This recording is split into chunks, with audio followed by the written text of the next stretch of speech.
So mga tol, matapos pong mapalitan ng komisyon ang resulta ng laban ni Navarrete versus Charlie Suarez kahapon sa naging controversial fight nila noong May 11, mula panalo ni Navarrete via technical decision, ngayon ginawa na po yung no contest. So parang hindi po naglaban itong si Navarrete at Suarez. Alam na nga rin po ng karamihan mga tol na biglang nag-utos na po ang WBO ng agarang rematch ng dalawa. Subalit duda ang tumatayong manager ni Charlie Suarez na si Chavit Singson kung papayag na makipag-rematch itong si Navarrete. Hirap na daw kasi si Navarrete na makuha ang weight limit sa 130 pounds. Baka daw umakit na ito ng timbang at hindi na makipag-rematch dito kay Suarez. Duda rin ako doon kung papayag si Navarrete rematch. So tingnan na lang po natin mga tol kung makikipag-rematch pa itong si Navarrete o hindi na. Kapag umakyat si Navarrete, mapipilitan siyang bitawan ang titulo at yan naman ang paglalabanan ni Charlie Suarez sa ibang contender. Pero matatandaan mga tol na sinabi noon ni Bob Arum,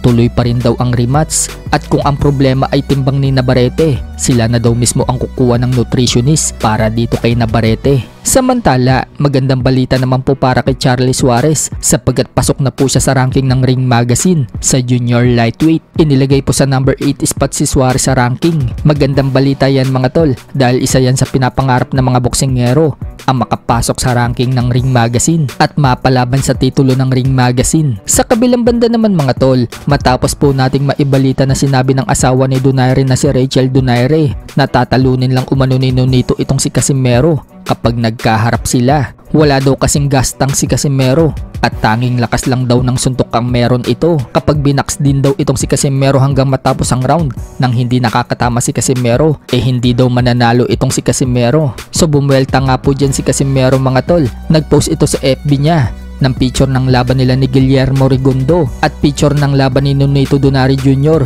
dito kay Rigondo. Sabay sabi sa caption, wala daw siyang sasabihin sa post na yan. Baka ano na naman daw ang sabihin nila, wag daw mag-react, baka daw may umiyak. So bagamat wala pong sinabi si Casimero sa caption, halata pong sinasabi sa picture na yan na tinalo lang ni Casimero ang takbuhin na si Rigondo habang tinalo naman ni Rigondo si Nonito Donaire Jr. Parang sinasabi ni Casimero mga tol na yung tumalo kay Nonito Donaire Jr. tinalo lang niya. Paano pa kaya kung sila ang magkaharap? So parang ganyan po ang ibig sabihin ni Casimero. Sa ibang banda naman mga tol, matapos po ang panalo ni Jermar Charlo kay Tomas Lamana nito lang nakalipas na linggo kung saan 3 beses po niyang pinabagsak itong si Lamana at pinasuko sa round 6. Nakapasok na po agad sa ranking si Charlo mga tol sa WBA Super Middleweight. Nasa pang number 2 spot na po agad siya. Mukhang nangangamoy Jermar Charlo versus Canelo Alvarez sa hinaharap. Sa ibang balita naman mga tol, Team Zoo nagbigay ng opinion sa laban ni Manny Pacquiao versus Mario Barrios. Wika ni Team Zoo mga tol nang ma-interview ito ng Fight Hub TV. Sa edad umano ngayon ni Manny Pacquiao,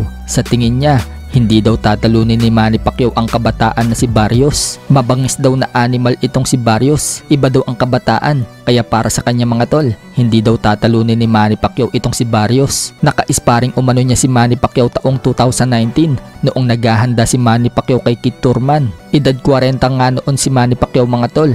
Pero parang 30s daw ang galawan ni Manny Pacquiao. Weird nga daw ang power shot ni Manny Pacquiao. Ramdam daw niya yung bigat ng suntok nito. So sorpresahin ka nga daw sa impact ng suntok ni Manny Pacquiao. Sa ngayon, 46 na daw kasi si Manny Pacquiao. Pero tingnan pa rin daw natin kung ano daw ang ipapakita ni Manny Pacquiao sa edad niyang yan. Look, you can't beat youth, I believe. You can't beat youth. And Barrios, he's a beast. He's an animal.